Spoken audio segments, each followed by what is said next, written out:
semanas. ¿Cómo os sentís ya que está casi aquí la segunda temporada? Pues mira, yo la terminé hace 2 semanas, o sea que imagínate. Terminamos, nosotros la producción la hicimos de mayo a julio y el resto ha sido postproducción, o sea que sale calentita, vamos. It's a marathon run, but running 100-meter race, so it's been a very, very exciting year. Everything that happened in season 2 was almost a miracle. Finding the idea, understanding the timetable we had to do the show. To actually have a boat that we can shoot on was something that happened like a week before shooting. And to get all these actors coming in the schedules that they have to work on schedules between Japan and Germany and all of that was really, really hard. And at the same time, on the set, there was a feeling of calmness and concentration. We were not working in a haste, but we were working very, very hard. It was a very demanding process. So I think at the end, just to be able to sit here and relax on the chair and say, okay, we've done season 2 is almost like a dream, because you feel like you just finished running, you open the door and you sit down and you say, okay, now I take a breath of air. But I've been watching the final cut of season 2 this week, and I'm super proud. I think it's amazing, and I think the outcome was worth the effort and the run. So I'm really, really pleased and happy to be here with the Alexandria in our back, so it's good. Estuve en los estudios aquel día que pasaste con la prensa. Parece todo como, bueno, se veía todo más pequeño de lo que luego lo hemos visto en pantalla. ¿Tenéis alguna anécdota así que contar en cuanto al espacio, ya que tenéis, por ejemplo, a Jovic, que es bastante grande? Que no cabía, ¿no? Bueno, la anécdota era en principio, o sea, lo complicado que es también rodar en un barco, ¿no? Y conseguir que de alguna manera cuando tú te trasladas al estudio, por un lado, tengas la credibilidad 100% del barco, porque no te lo puedes permitir, ¿no? Es muy importante que, digamos, esa puerta que se abre en el plató y la siguiente que se abre en el barco tenga una continuidad total y el espectador no note absolutamente nada, ¿no? Lo más divertido con Jovic era tener un tipo tan gigante en espacios tan estrechos. De hecho, cuando elegimos ese barco y yo encontré ese pasillo infinito, donde casi no cabía, me decidí por él prácticamente porque él no podía caber, ¿no? Digo, es que necesitamos escenas aquí con Jovic porque es lo que lo va a hacer más amenazante, ¿no? Y esa cosa medio claustrofóbica en un barco tan grande, esa combinación es la que se podía conseguir. Por otro lado, es una sensación muy rara porque en un barco tienes lugares muy estrechos, muy pequeños, muy angustiosos y al mismo tiempo tienes zonas gigantescas, ¿no?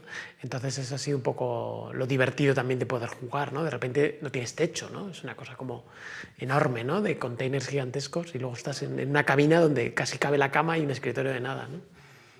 I had an experience when I met Sota, who came from Japan, and he joined the filming a month later after everybody. But we talked so much on Zoom before, and he thought he knew where he was coming to. But I met him, and then after makeup, we drove to the ship. And I remember opening the door, and he was looking at the ship, and he said, oh my God, I never imagined something this gigantic. It's really, really big. It's big in a way that I think, because we're living in a city, we're driving cars, we're flying planes, we're not imagining the size of a ship. It's really, really huge. And at the end of the day, as an actor, you need to do something very, very small and concentrated. And there's also something about Jovic, which I think is a really, really cool contradiction in the character. Because if we do like an arc of who is the most sensitive, softest character on ship, it's Jovic. And then if you ask who is the most dangerous, powerful character on the ship, it's Jovic. And having that thing in one personality is really, really interesting. And I think that's the process we see with Charlie in the boat, when we take somebody who's really, really sensitive, very, very timid, and then we trigger something hidden in him, and then a volcano erupts. And you don't want to stand in the way of that volcano. Bueno, no sé hasta qué punto sois responsables del resultado final, o sea, de las decisiones de guión que se toman. ¿Se coge más cariño a unos personajes que a otros en cuanto a las muertes, a tomar este tipo de decisiones? Y bueno, en sala de montaje se ha quedado mucho fuera, algo que echéis de menos, que hayáis rodado y hayáis dicho, lo tengo que quitar y me duele. Sorry. Yes, so it's 2 questions. First of all, she doesn't know to what extent you have, decisions you're responsible for decisions regarding the script. Okay. But the first question is whether you have sometimes taken a shine to one of the characters, and then you felt pity for them, and perhaps felt sorry for having to kill them. And the second one is whether you had to scrap any part of the script, which in the end did not really fit the story.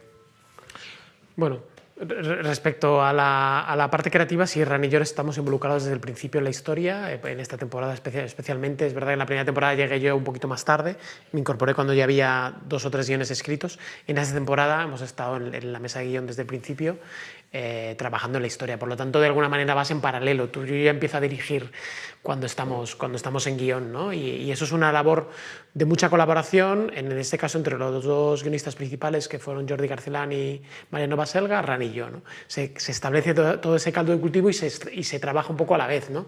Cuando se elige un barco, yo ya estoy pensando en posibilidades del barco, estamos haciendo toda una labor de investigación y de documentación mientras los guiones se están escribiendo. Respecto a la otra pregunta, a mí lo que más me divierte es matar a los personajes que más quiero, porque sufro con el espectador o quiero que el espectador sufra con ellos, ¿no? Entonces lo más bonito es sacar los instintos que uno tiene, que le gustaría matar en la vida real, pues bueno, pues matar en la ficción. Pero en ese sentido es muy estimulante también encontrar diferentes maneras de contar diferentes crímenes, ¿no? Es también como un reto. Y luego, básicamente todo lo que se rodó está dentro de la serie. Siempre hay pequeñas cositas, pequeñas subtramas o pequeños elementos, pero son como pequeños versos sueltos o pequeñas piezas que no encajan en el ritmo general o que de repente contaban cosas que eran repetitivas. No siento que nada sustancial o ninguna gran parte de la historia se haya quedado fuera, más bien todo lo contrario. So totally, I think, there's something tragic about doing a whodunit show. That you look at the cast and you say, okay, I'm going to kill all of you except one, and they're really great actors and they're really, really great characters that you build so much into them, and it's a really pity that you end at the end of the season and you have to start from scratch. But I think it's also the beauty of it, that you build a character that you're so much invested in and you so much love it, that when it dies, something is breaking in you. I think it's part of making a show like that. We have many discussions with actors when they read the script and they call us and they say, do I really have to die? Because I really like the character. They don't want to die. Can I make some more? And I think it's part of the magic. You really need to fall in love. Like, it's funny because when you write a show like this, you wake up in the morning and I tell my kids, okay, we're going to kill 3 people today. This is what Dad is going to be doing on the keyboard. But it's part of it. It's part of what makes it really, really, really powerful. Regarding the script, I think the work that Mariano Baselga and Jordi did as head writers is phenomenal. They really created an incredible script, and I think each person that read the scripts felt like there's something that you want to be part of. It's a great work and great craftsmanship and really, really poetic in some of the moments that they've described and created. I think Jorge tried to encapsulate everything, to try and put everything. Sometimes when you're on set, things that are written are not exactly the way you can shoot them. And I think it's really, really important to listen to the actors, to listen to the cameraman, to listen to the director, and find the right tonality of how to do it. So I think in all the decisions that were taken are really elevating the script to another level. So in that sense, I don't think a script is like a holy Bible. I think a script is still an in-progress document for us to keep working.